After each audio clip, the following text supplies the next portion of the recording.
Gómez Pérez, le voy a señalar un poco su biografía y que yo creo que su elección es muy oportuna, así lo interpreto, porque lo verán ustedes al hilo de cuáles son los rasgos o perfiles que la definen. Ella es catedrática en Ciencias de la Computación e Inteligencia Artificial desde el año 2007 y ha sido vicerrectora de Investigación, Innovación y Doctorado en la Universidad Politécnica de Madrid. Es miembro de la Academia Europea de Ciencias, académica de número de la Real Academia Española y académica de número de la Real Academia de Ingeniería. Miembro del Consejo de Ciencia y Tecnología de la Región de Madrid. En 2018 fue nombrada miembro del grupo de expertos que asesora al Gobierno de España en materia de inteligencia artificial y Big Data y en 2019 participó en la estrategia española de I+D en inteligencia artificial. Es también miembro del Consejo Asesor de Inteligencia Artificial del Gobierno de España y representa a nuestro país en el Grupo de Trabajo sobre Gobernanza de Datos.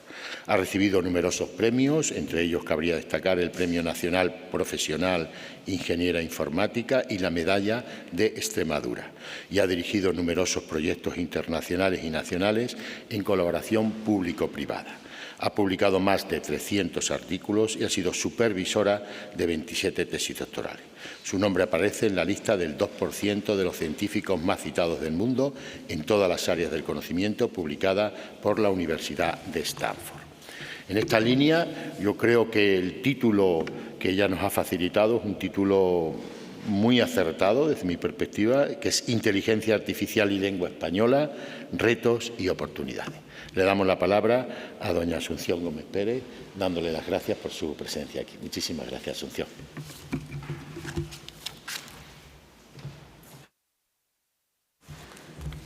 Bueno, pues buenos días a todos. En primer lugar, agradecer la invitación a la Fundación y agradecer también a los organizadores del Congreso.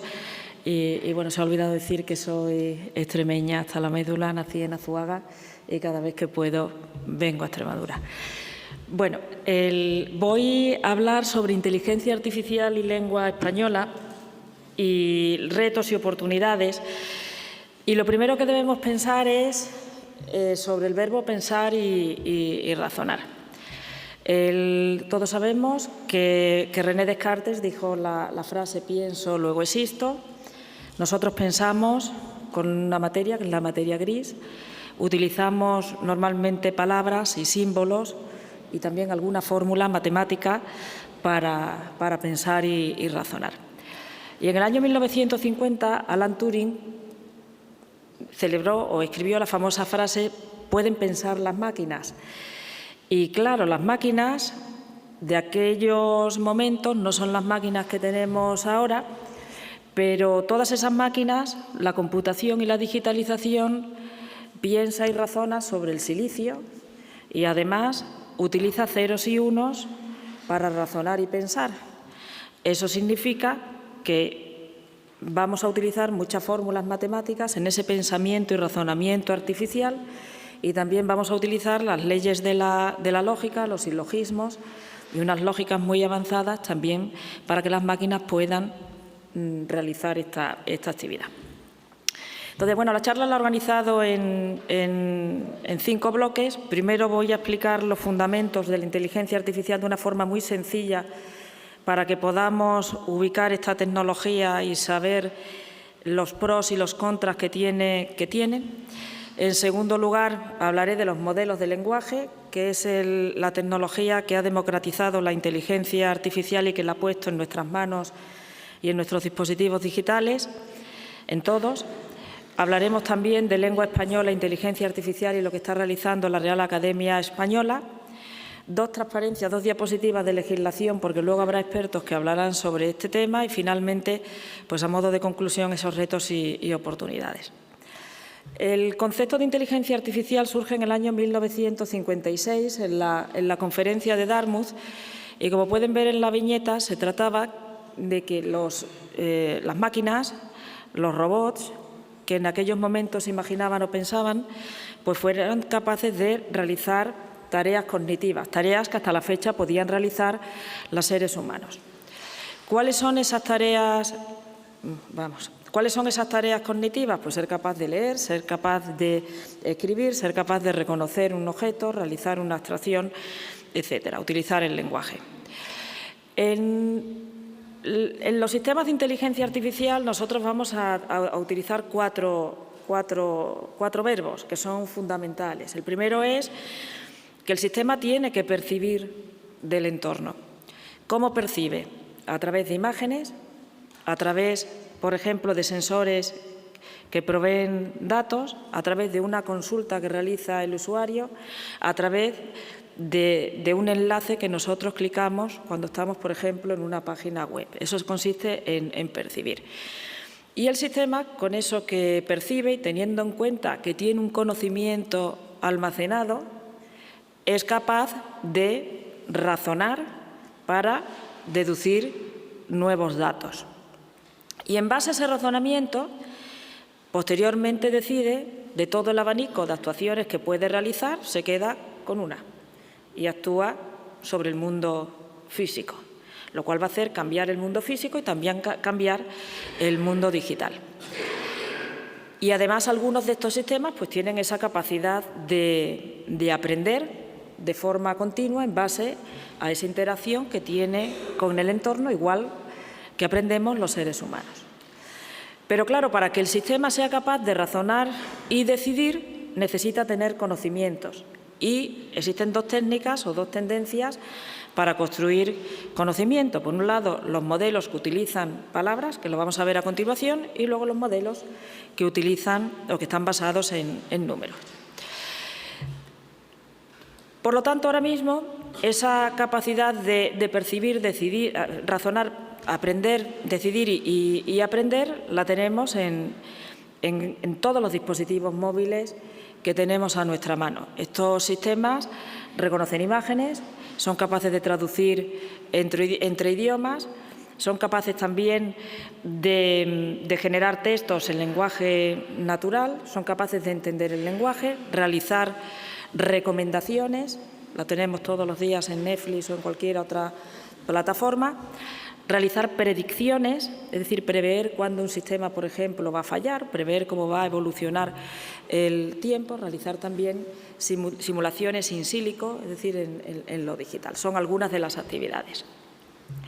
Y claro, además de en el móvil, pues tenemos mucha inteligencia artificial en dispositivos que ayudan a vivir mejor, como pueden ser los sensores que detectan la glucosa, o dispositivos, por ejemplo, en drones que pueden analizar qué se ha sembrado, el estado de la siembra y pueden fumigar con una determinada cantidad de un producto.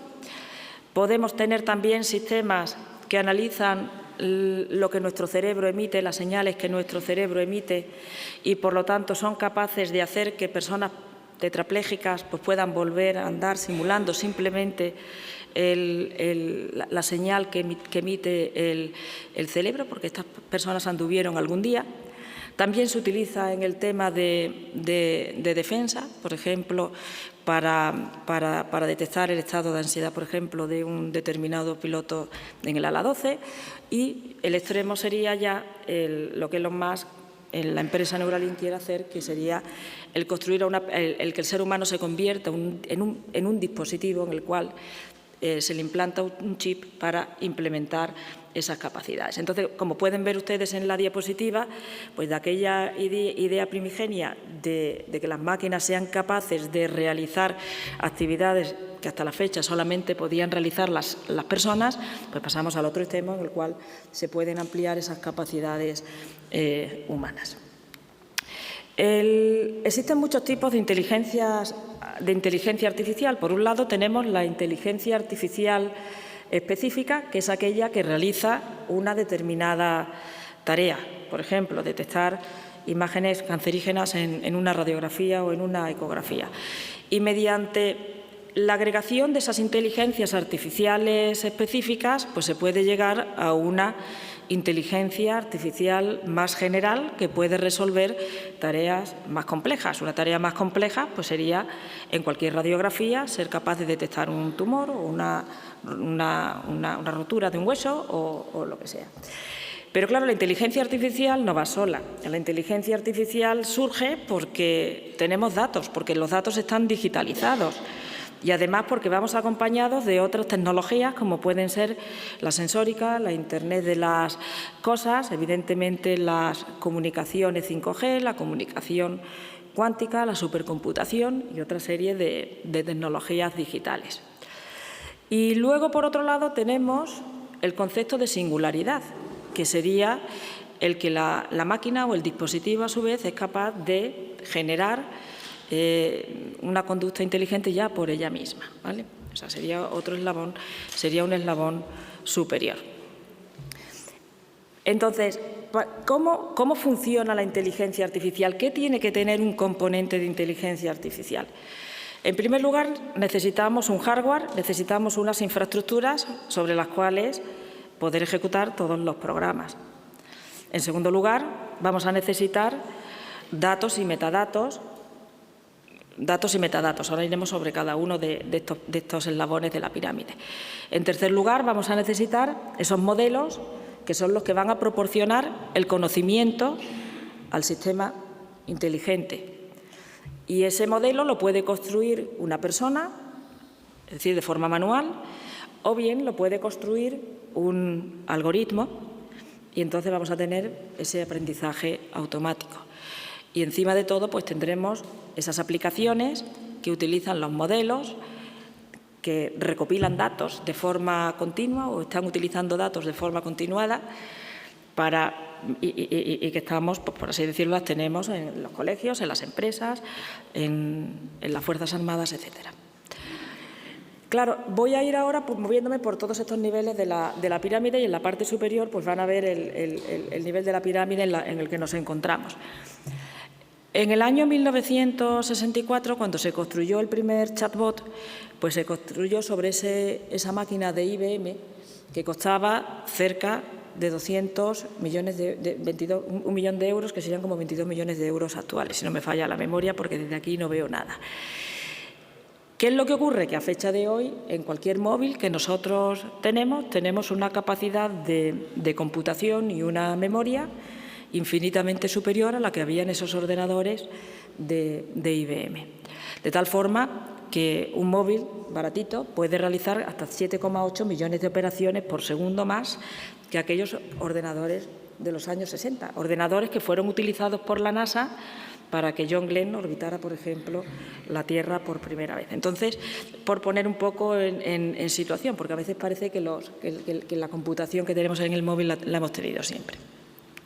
Pero claro, estos sistemas de inteligencia artificial necesitan construirse sobre unas infraestructuras muy potentes que tienen unos ordenadores con unas tarjetas gráficas que se llaman GPUs y que realizan multitud de operaciones por segundo. También son ordenadores que requieren muchísima energía y también son ordenadores que todos ustedes habrán escuchado, son producidos por una empresa mayoritariamente que se llama NVIDIA, con N. Los datos, al final, es el alimento que nutre a la inteligencia artificial y un dato va a ser cualquier cosa, cualquier contenido que tengamos digitalizado, bien sea un texto, bien sea la frecuencia del sonido que nosotros emitimos, bien sea, por ejemplo, una imagen. Entonces, claro, en lo que se refiere a los textos, pues los textos son multilingües y los textos pueden estar protegidos o no por derechos de autor. Los textos pueden estar anonimizados o no. Tenemos también esas imágenes. Pensemos también en que cuando utilizamos una aplicación que nos ubica, pues nos está rastreando y estamos dando el camino. O cuando hacemos una consulta sobre el tiempo en una determinada zona, ya estamos diciéndole a esa aplicación posiblemente que queremos ir a ese sitio. Es decir, estamos continuamente proporcionando datos a todas las aplicaciones que tenemos en el mundo digital. Evidentemente, la inteligencia artificial tiene muchísimo impacto en todos los temas de salud, porque a todos nos gustaría tener el mejor médico al lado y la inteligencia artificial está para ayudar al médico, no para sustituir al médico. Y luego, por otro lado, tenemos en la segunda fila, pueden ver ustedes, pues una serie de datos que son biométricos que debemos cuidar. El dato biométrico no es solamente la huella dactilar, no se trata solamente del iris, también es el sonido que nosotros emitimos al hablar, cómo andamos, esos datos biométricos que estamos dando a una compañía porque estamos permanentemente monitorizados, a lo mejor por un reloj digital, y también pues, los datos que emite nuestro cerebro.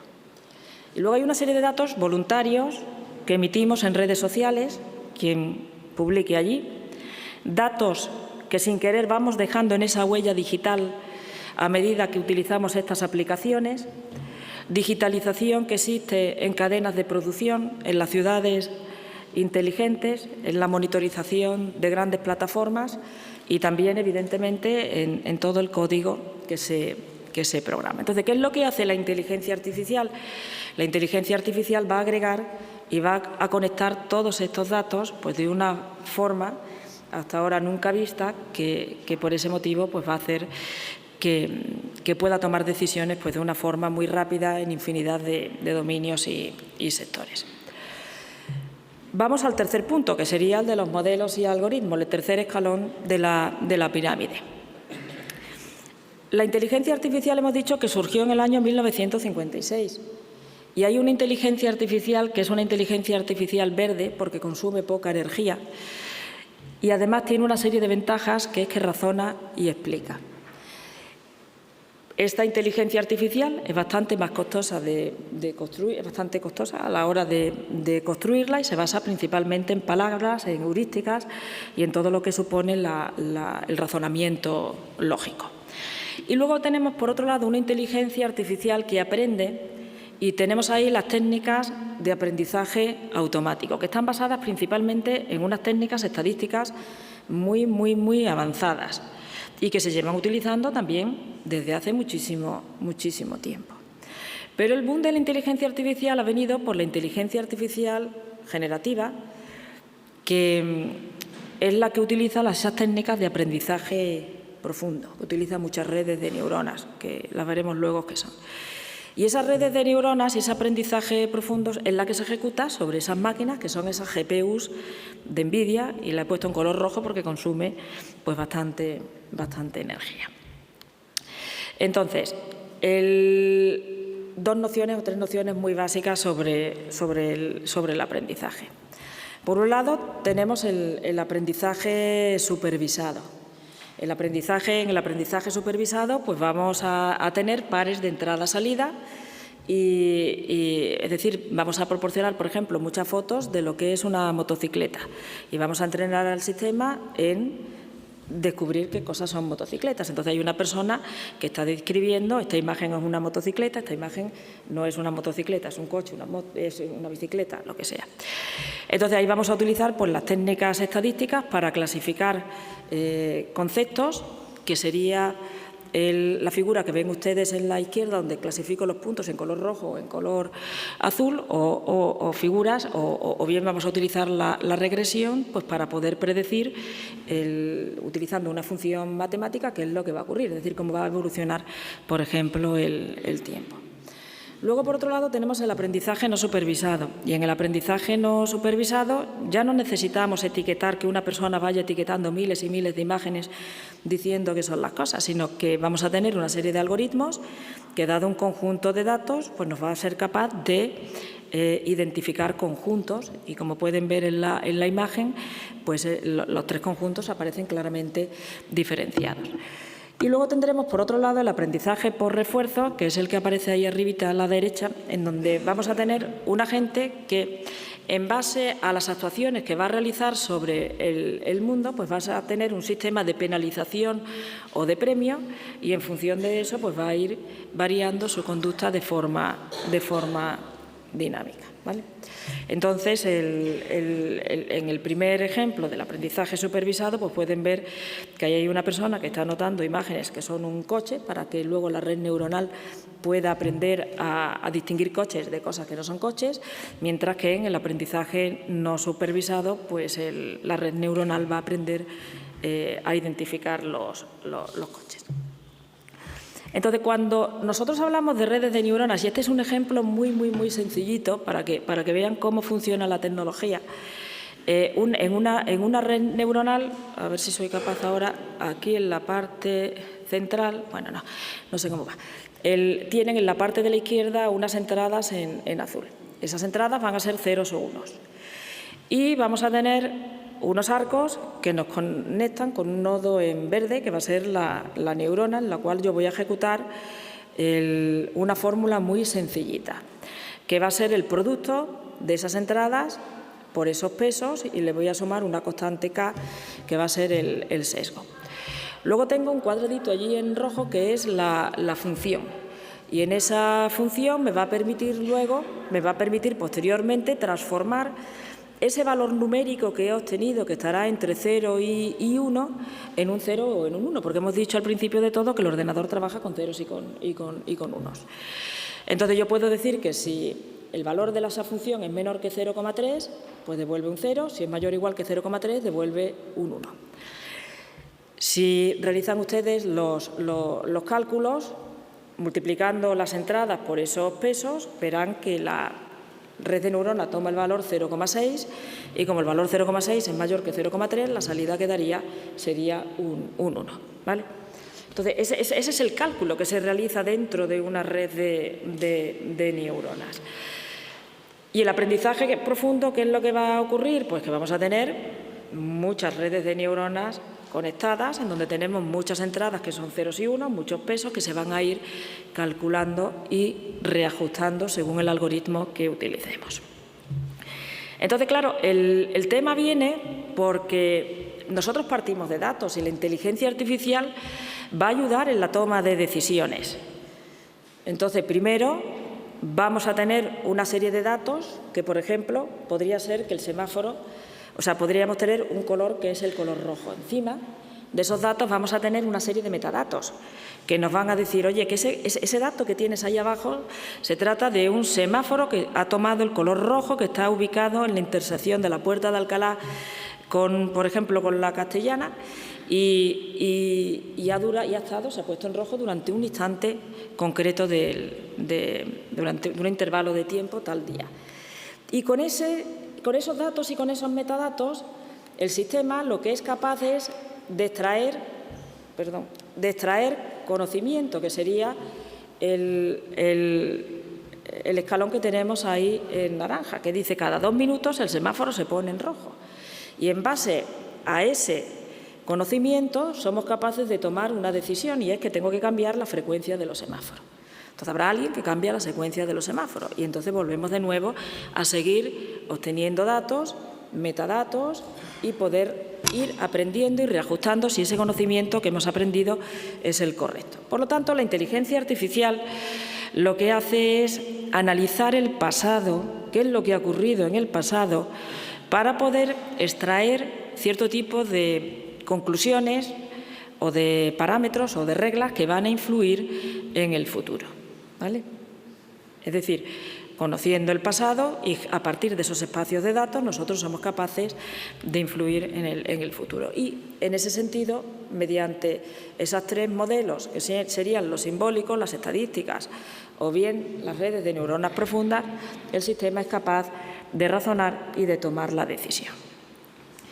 Claro, evidentemente, esa cadena de valor del dato es una cadena de valor que es muy compleja, y que la mayor parte del tiempo nosotros tenemos que ocuparlo los informáticos pues en preparar el dato. Es decir, necesitamos comprender muy bien cuál es el caso de uso, necesitamos recopilar todos los datos de todas las fuentes, va a haber una heterogeneidad sintáctica, ¿por qué? Porque se utilizan muchos protocolos, va a haber una heterogeneidad semántica, porque no todo significa lo mismo en todos los foros. Por ejemplo, la fecha o el tiempo la podemos tener en el sistema británico o en el sistema español, y es necesario integrar todos esos datos.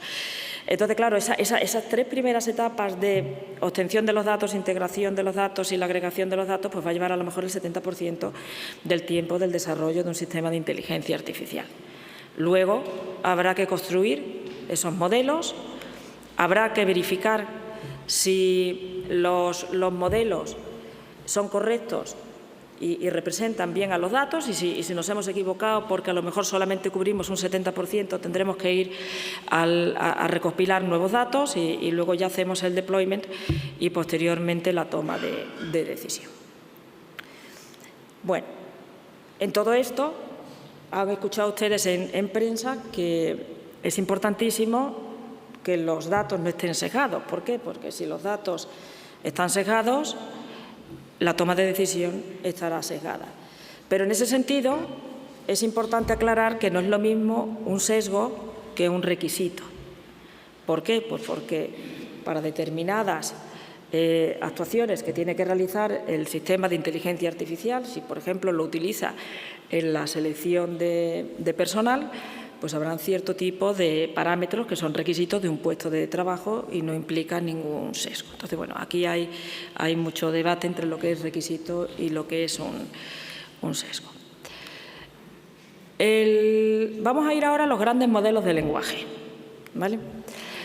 Los modelos de lenguaje se pusieron de moda en el año noviembre del 2022, cuando ChatGPT nos puso el asistente conversacional en nuestras manos.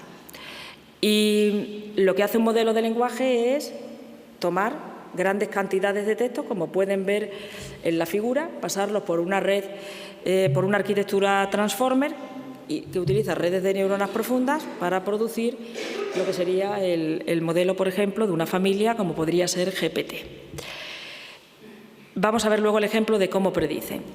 Entonces se entrenan con grandes cantidades de datos y en ese sentido es importantísimo que los datos con los que alimentamos el modelo pues no estén sesgados, es decir, los datos han de estar curados, los datos han de estar limpios, no debe tener el conjunto de datos palabras groseras porque entonces el modelo de lenguaje hablará de forma grosera.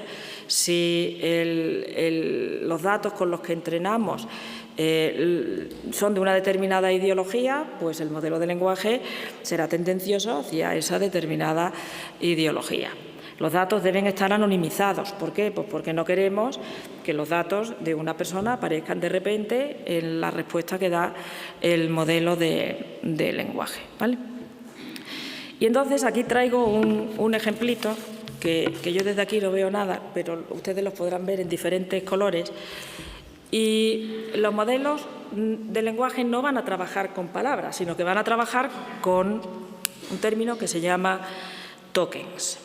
Es decir, y esos tokens van a ser la unidad mínima de significado que va a tener el modelo de lenguaje. Y a su vez, cada empresa va a decir, yo quiero trabajar con 20.000 tokens, con 30.000 tokens, con 40.000 tokens. Es decir, es un parámetro ahí que es configurable. Entonces, si tenemos una frase que dice, hoy hablaremos de inteligencia artificial y ChatGPT, que esa es la frase de entrada, pues en los métodos tradicionales, ven ustedes que tendríamos pues 6 palabras. Hoy hablaremos de inteligencia artificial y como ChatGPT no está en un diccionario, pues diría, eso se trata de un error, ¿vale? Pero, sin embargo, cuando hablamos de tokens, lo que hace el sistema es, mediante un algoritmo, es ir calculando las combinaciones de palabras. Y si la palabra hoy aparece muchas veces, porque muchas veces en el corpus, en los textos de entrada, pues a lo mejor el sistema dice, hoy es una palabra, es un token, que en ese caso coincide con la palabra. Pero si decimos hablaremos, pues a lo mejor tenemos 2 tokens, uno que es hablar y luego la terminación hemos. Y lo mismo con inteligencia, que a lo mejor tendríamos intel y luego igencia, o artificial con art y ficial. Y ChatGPT, como no la conoce, pues dice chat es más común que ChatGPT, pues voy a tener una que es chat, y luego la letra G, la letra P y la letra T. Es decir, esto es los tokens con los que trabaja el modelo de lenguaje, que no trabaja con las palabras que nosotros utilizamos y que aquí las he puesto en español, pero las podía haber escrito en francés o en alemán o en cualquier otro idioma, ¿vale? Entonces, claro, si el texto se analiza si los tokens se basan en textos que están escritos en inglés, en vez de en español, pues tendríamos una distribución de tokens que se ajusta más al inglés que a nuestro idioma, ¿vale? Entonces, por eso es importante pues, nutrir a los modelos con textos multidioma y con una representación importante del español. Entonces, claro, hemos dicho que el modelo, dado una palabra, predice cuál es la siguiente. Y si yo le pregunto al modelo, los niños en el colegio, y le pregunto a ChatGPT, que es la aplicación, el modelo GPT, al modelo, GPT, cuál es la distribución de probabilidad de lo que hacen los niños en el colegio, pues a lo mejor me puede decir que aprenden al 40, juegan al 30, cantan al 20 y exploran con un 10%. Pero si le digo qué hacen las niñas en el colegio, pues la distribución de probabilidad a lo mejor es que en el 45% estudian, en el 35% comparten, luego dibujan y ríen. Si le pregunto en inglés qué hacen los niños en el colegio, pues a lo mejor me dicen que learn, play, write and love, con otras probabilidades que son diferentes. ¿Por qué? Pues porque en los textos con los que se han entrenado aparecen esas palabras con mayor frecuencia. Y si le pregunto por las niñas, pues le aparecerán otros verbos con otra probabilidad. Entonces, claro, estos modelos, la distribución de probabilidad va a depender de los textos que nosotros utilizamos en el entrenamiento y del idioma que estamos utilizando. Entonces, claro, cuando nosotros le preguntamos al ChatGPT qué es lo que hacen los niños en el colegio y le decimos que nos lo diga de forma breve, lo que nos va a decir es que aprenden. Y si le preguntamos qué hacen además de aprender, pues nos van a decir que juegan, que cantan y exploran. Y si le preguntamos lo mismo para las niñas, pues iría recorriendo estas probabilidades con estos verbos. Entonces, en los modelos se van a construir en 3 etapas. Hay una primera parte que es el preentrenamiento, que lo que hacen es tomar esas cantidades ingentes de textos, lo meten en la arquitectura con esas infraestructuras que son con esas GPUs, pues son capaces de generar una serie de modelos de propósito general. Por ejemplo, el modelo GPT. Si lo nutro solamente el modelo de textos en inglés, pues solamente el modelo hablará inglés. Si le meto un 1% de español, pues hablará español de aquella manera. Pero si le pongo un 20% de textos en español, pues será mucho más preciso en el uso de nuestro idioma. Una vez que he preentrenado y he generado ese modelo, el siguiente paso es ajustar para las tareas que quiero realizar. Claro, las tareas que podemos realizar, pues cada uno son sus tareas. Uno puede decir, yo quiero construir un modelo afinado, yo quiero construir, por ejemplo, un chatbot. O es que yo ese chatbot lo quiero en el ámbito jurídico. O yo ese chatbot lo quiero para preparar exámenes.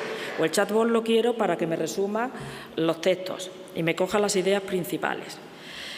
Entonces, para ese ajuste de la tarea lleva también un coste computacional, requiere también de unos datos de entrenamiento que han de estar evidentemente curados y de unos benchmarks hay que realizar unas pruebas para ver que el modelo realmente funciona. Y ahora aquí viene lo divertido. Lo siguiente que tenemos que hacer es el prompt, que sería ya, tenemos el ChatGPT en nuestra mano. ¿Cómo lo calculamos? Pues por un lado, yo puedo hacer muchas preguntas de muchas formas. Es decir, yo puedo decirle un prompt directo, explícame qué es la inteligencia artificial, y el ChatGPT me lo explica.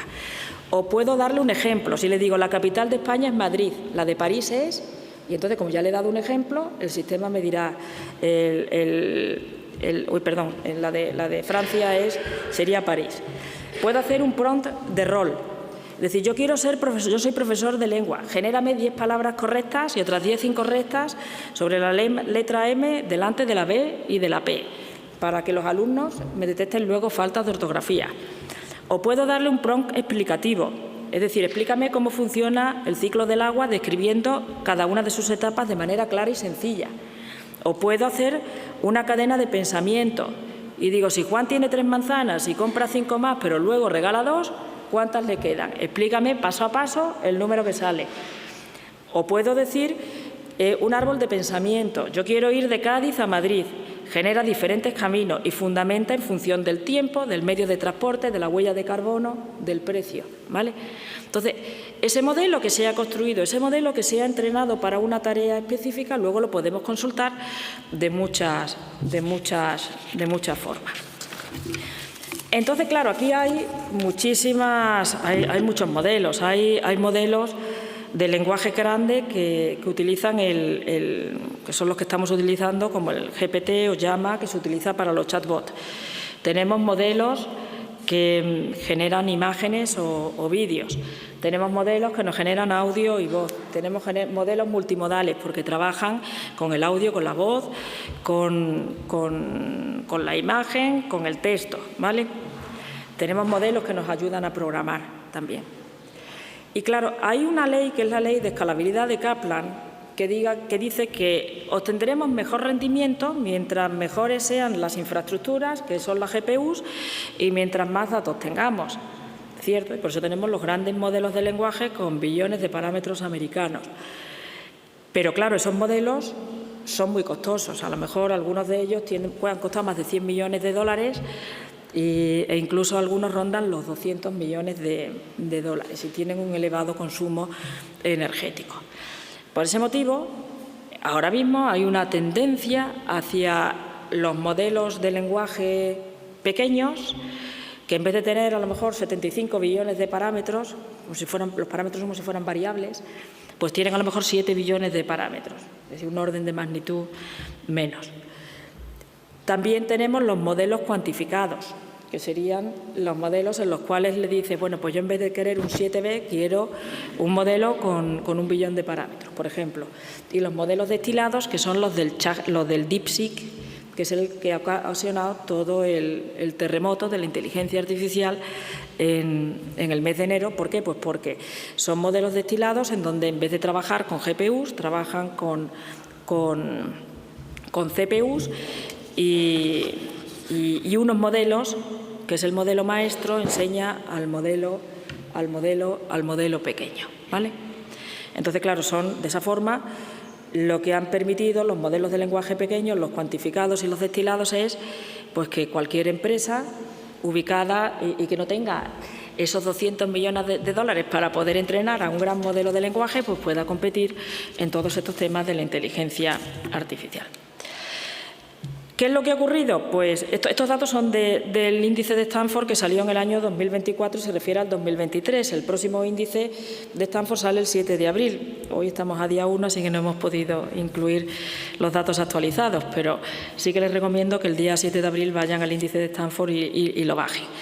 Pues bueno, básicamente, geopolíticamente hablando, todo está dominado por Estados Unidos con 109 modelos, China tiene 20 y España solo tiene uno, que es el modelo antes se llamaba María, ahora se llama Alia, que es la familia de modelos de lenguaje que se están construyendo para el español y las lenguas cooficiales.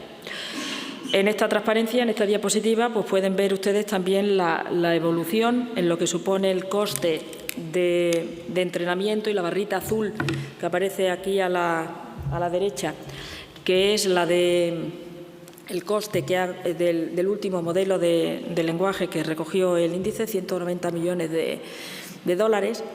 Y el principal mensaje que le quiero dar a ustedes es que si quieren utilizar la inteligencia artificial y estos modelos de lenguaje en sus organizaciones, tienen que tener claro cuál va a ser la gobernanza de esos modelos. Es decir, no se trata de ir a Hugging Face, que es la librería más utilizada, bajarse un modelo, hacer una prueba, vamos a jugar un ratito, a ver qué es lo que sale y tal.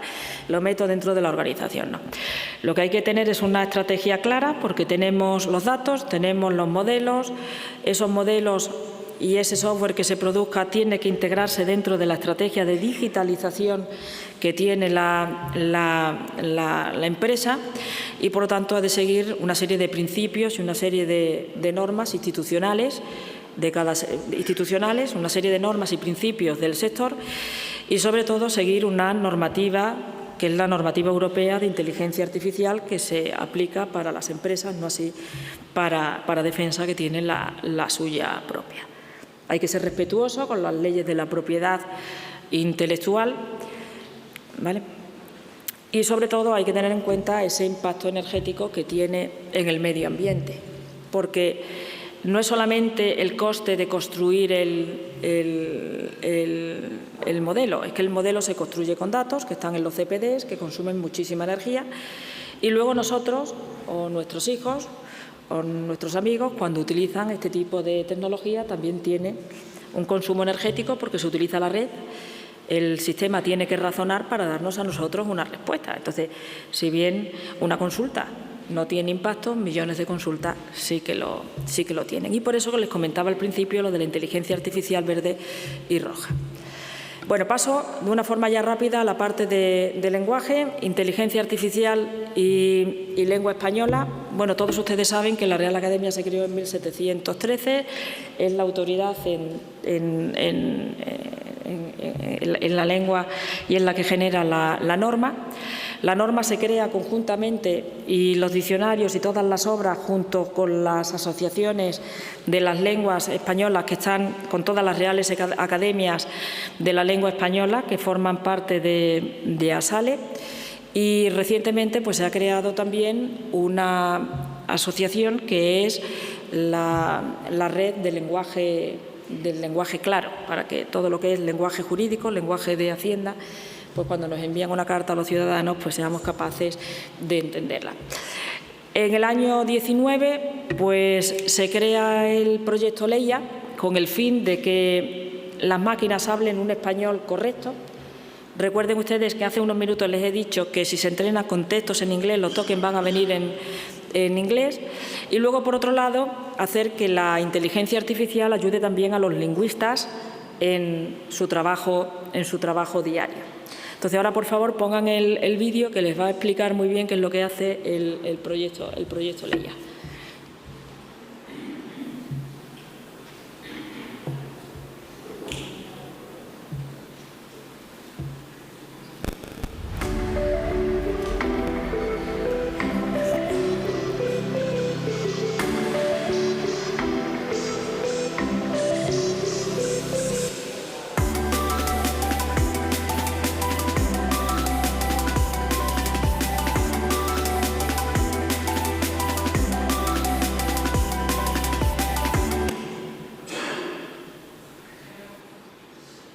Por este vídeo que van a ver ustedes lo ha hecho la Real Academia para explicar de una forma muy intuitiva lo que estamos intentando. Queridos humanos, a ver si sale la imagen. Desde aquella a la que llamáis tecnología y desde hace un tiempo inteligencia artificial, soy buena con los datos, así que dejadme exponer algunos. Vuestro software, al que llamáis lengua española, es una realidad que atrae millones de personas uniéndolas en amistad e interés, que genera riqueza, que se ha viralizado en el mundo digital. Queridos humanos, una lengua no deja de ser una combinación de letras y sonidos. Y sin embargo, os comunicáis con palabras que encierran universos. Los límites de vuestro lenguaje son los de vuestra imaginación. Mis límites dependen de datos. Sí, yo soy capaz de analizar millones de cifras y ofrecer respuestas. Pero sois vosotros los que hacéis preguntas universales capaces de cambiar la historia. Habéis dado al mundo grandes programadores, magos, que combinando tan solo 27 caracteres han sido capaces de estremecer a millones de almas. Porque no es lo mismo esto que esto.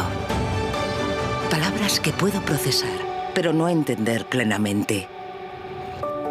Queridos humanos, en el pasado fuisteis capaces de crear unas normas del lenguaje, algoritmos para fomentar su buen uso. Y nuestra colaboración fue esencial para hacer que la lengua española fuese inmortal. Hoy os digo que necesitamos trabajar juntos de nuevo, porque a pesar de que hablamos todos los días, estamos perdiendo algo por el camino. Ok, Gugu.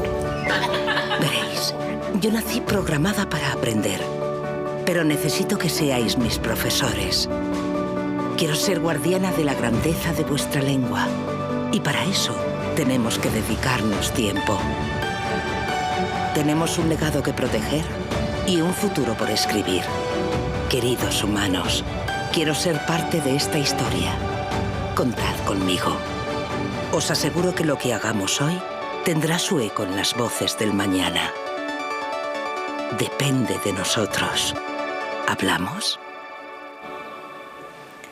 Bueno, pues este es el vídeo institucional del proyecto Leia, donde se muestra muy claramente pues alguna de los conceptos que hemos ido presentando en la charla. Volvemos de nuevo a la presentación, por favor.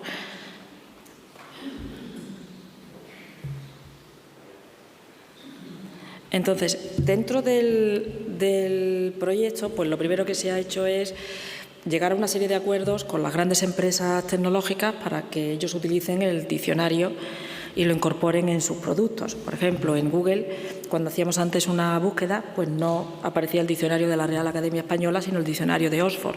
O cuando tenemos la escritura predictiva en el móvil, y pues el teclado Gboard ahora nos proporciona palabras que son las palabras que proceden del diccionario de la lengua. Son algunos de los ejemplos de aplicaciones que se han hecho con las tecnológicas. Entonces, bueno, con el proyecto Leia lo que estamos haciendo es transformar la informática de la academia, porque por un lado estamos almacenando en la nube todos los diccionarios, el diccionario de la lengua española, el diccionario del histórico, el del estudiante, el diccionario jurídico, en fin, todos los diccionarios que hay, también los corpus, y sobre ello pues construir una plataforma que estará abierta para que posteriormente empresas e instituciones pues puedan llamar a esas APIs, a esas aplicaciones informáticas y puedan utilizar también la pequeña y mediana empresa los recursos de la academia. Y encima estamos construyendo 3 aplicaciones. Una muy bonita es un observatorio del español, en donde diariamente se analizarán 1 millón de formas o 1 millón de palabras que están escritas en medios digitales, en redes sociales, para ir extrayendo aquellas que son nuevas o aquellas que se utilizan en un contexto con un significado diferente al que tenía. Entonces, de esa forma, mediante esa inspección diaria de ese 1 millón de palabras, pues seremos capaces de averiguar cuál es la frecuencia de las palabras más utilizadas y de esa forma facilitar su inclusión en el diccionario. Es importante aclarar que la academia no está haciendo un corpus para la inteligencia artificial, es decir, nosotros no estamos archivando nada de lo que estamos leyendo, simplemente leemos, observamos y anotamos las frecuencias y detectamos palabras nuevas. La segunda es un verificador que tendría un comportamiento similar a algunos verificadores que existen en el mercado, pero con una funcionalidad adicional, que es proporcionar la explicación con un enlace a la doctrina de por qué una palabra se debe escribir de una forma, porque una determinada frase es incorrecta, por ejemplo, gramaticalmente. El tercero es un sistema de preguntas-respuestas que va a ayudar a los lingüistas de la RAE a responder dudas, y el cuarto va a analizar la diversidad del español, dando objetos con el fin de que las personas lo etiqueten, las personas digan cómo se llama en su zona geográfica, en su país o en su pueblo. Y lo que se refiere a la legislación, pues bueno, legislación ya pasó lo último porque me estoy yendo ya de tiempo. Yendo a la legislación, pues ha habido un montón de pasos hacia la legislación. El primero es, a mi entender, el más importante, el de la Ley de Protección de Datos del año 2016. Tenemos un reglamento, en el año 2023-24 han salido muchísimas normativas y muchísima legislación, entre ellas la primera Ley de Inteligencia Artificial por parte de la Comisión Europea. Biden propuso una orden que ha sido anulada también hace unos días y bueno, países como China tienen su propio código de conducta en la inteligencia artificial y otros, por ejemplo, como Brasil, pues lo están creando. ¿Qué es importante decir sobre el reglamento europeo? Pues, en primer lugar, que está basado sobre los derechos fundamentales, que Europa pone en el centro al ciudadano. Y lo más importante es que todas las aplicaciones que se usen dentro de la Comisión, dentro de la Unión Europea, todas han de satisfacer el reglamento, es decir, todas han de ser cuidadosos con las normas que allí están escritas. Es decir, no puede venir una aplicación de China que no cumpla el reglamento.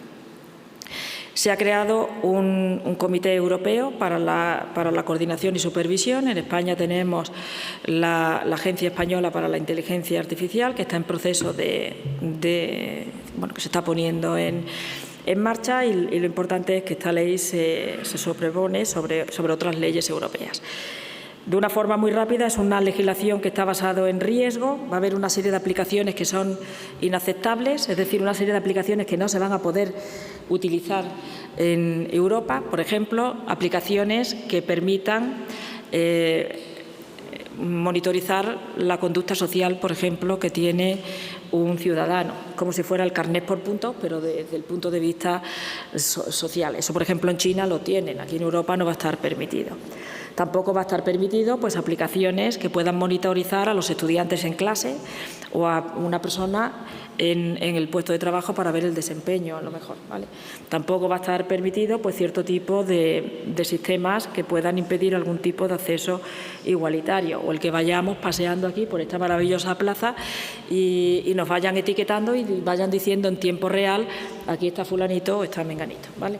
Ese tipo de aplicaciones van a estar prohibidas y solamente pues, se va a poder anotar las personas que pasan por un determinado sitio bajo una orden judicial en caso de que haya ocurrido pues, alguna cosa grave, como por ejemplo un asesinato o un acoso sexual, etcétera, etcétera.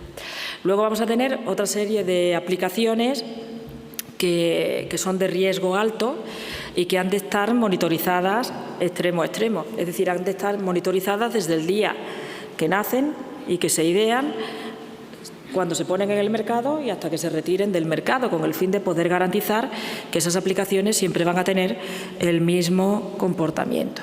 Entonces, el ejemplo quizás más fácil sería el de salud. Y luego ya tenemos, que ya esta es la última transparencia, las aplicaciones que tienen poco riesgo o ningún riesgo, que simplemente van a decir que estamos interactuando con una inteligencia artificial y por eso las he puesto en verde.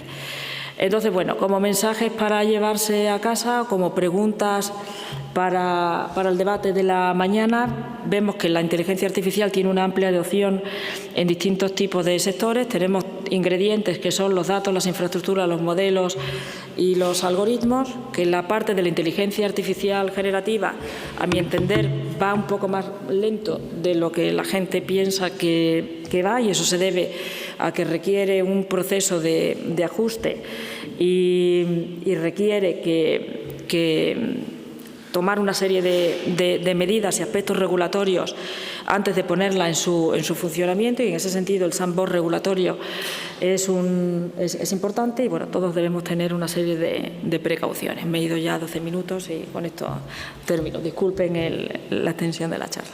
Muchas gracias.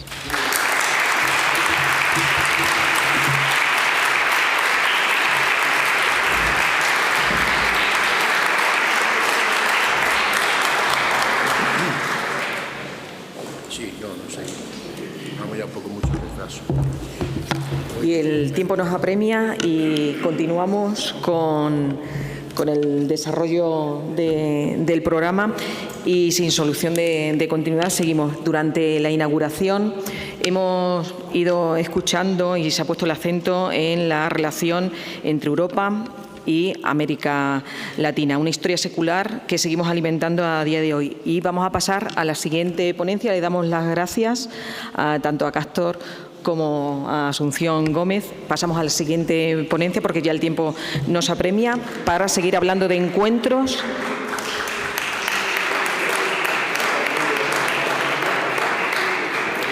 Y llamamos al director